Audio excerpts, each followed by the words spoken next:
Hello friends, आज हम important example on composite functions के बारे में डिस्कस करेंगे।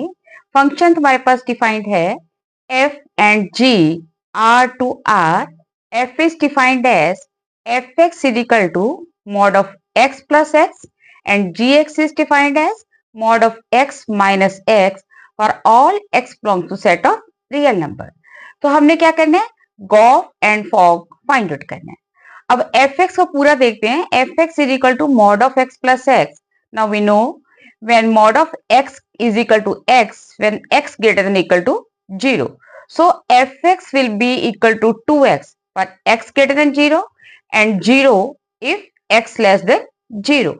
Similarly, gx will be equal to 0 if x greater than equal to 0, क्योंकि इन केस में क्या आएगा, gx is equal to x minus x that goes to 0, and when x is negative then mod of x is equal to minus x, so gx will be equal to minus 2x.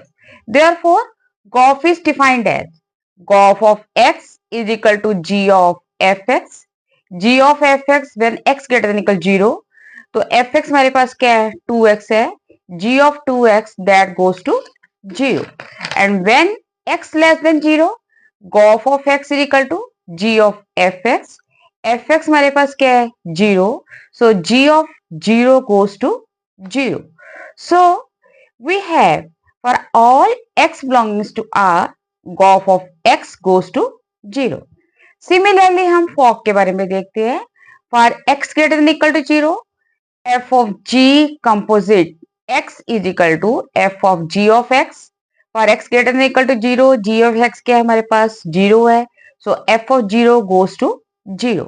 And when x less than 0, fog of x is equal to f of g of x.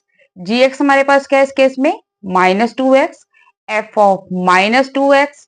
अब x जब negative है तो हमारे पास क्या आ रहा है, twice, so that is equal to, क्योंकि x नेगेटिव है, minus 2x will be positive, so f of minus 2x क्या होगा, twice of minus 2x that will be equal to minus 4x। तो फॉग कैसे डिफाइंड होगा, fog function that is equal to 0 for x greater than 0 and is equal to minus 4x for x less than 0। That's all, thank you.